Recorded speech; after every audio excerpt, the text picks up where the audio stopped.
Hola gente, en este vídeo os voy a mostrar cuál es el procedimiento que yo sigo cuando una memoria RAM está dando problemas. Si ya visteis mi último vídeo, sabréis que monté un ordenador con piezas de segunda mano y uno de los módulos de memoria RAM me estaba dando problemas. Bueno, pues como veis en el vídeo, lo primero que hice es pasarle un papel por los contactos. Esto es algo que siempre hago a memorias antiguas para quitar alguna impureza que pueda tener. Si hacéis esto, tenéis que tener cuidado de no dañar ninguna resistencia, puesto que están muy cercanas a los contactos. Una vez instalada, como podéis ver en la BIOS, solo detecta 4 GB de RAM, o sea, solo un módulo de RAM, ya que los dos módulos serían 8 GB, 4 cada uno.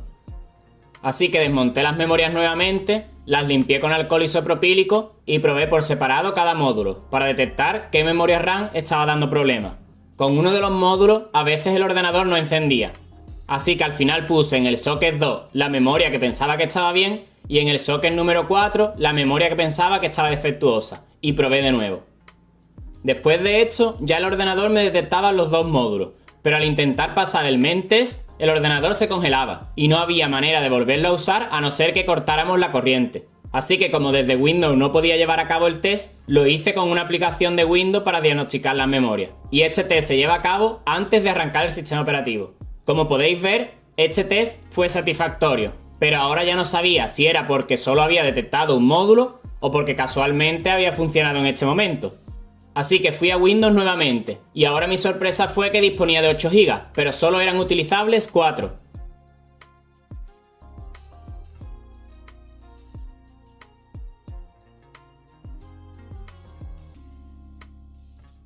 Después de probar conectar, desconectar y volverme loco, decidí abrir la memoria para ver si tenía algún daño que fuera claramente visible, como alguna vía del circuito impreso dañada, una resistencia en mal estado, el controlador de la memoria o cualquier otra cosa. Quitar el disipador fue un poco complicado, pero con la pistola de aire caliente el pegamento se puso tierno y salió sin problema.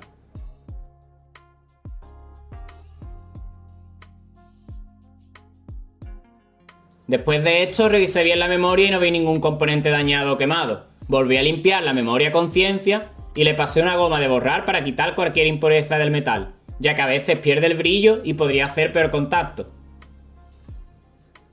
Una vez probada la memoria en el ordenador nuevamente y viendo que no encontraba ninguna solución, se la llevé a un compañero de trabajo que se dedica a diseñar y reparar placas impresas.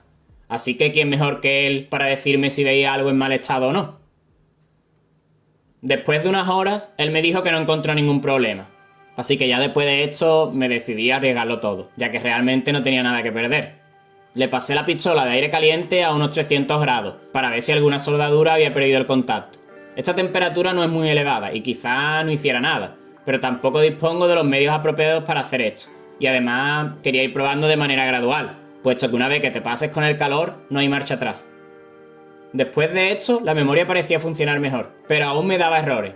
Tuve que grabar la pantalla, puesto que cada vez que me daba un error, perdía la grabación.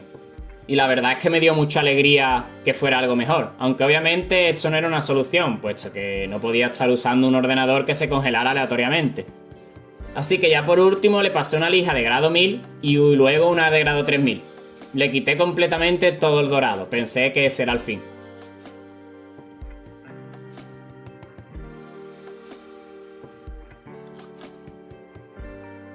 Después de conectarla y hacer varias pruebas, no me ha dado error. Realmente no sé si ha arreglado algo o simplemente ha sido casualidad, el tiempo lo dirá, pero por el momento disfrutaré de esto mientras pueda. Así que nada, espero que os haya gustado y nos vemos pronto. Un saludo.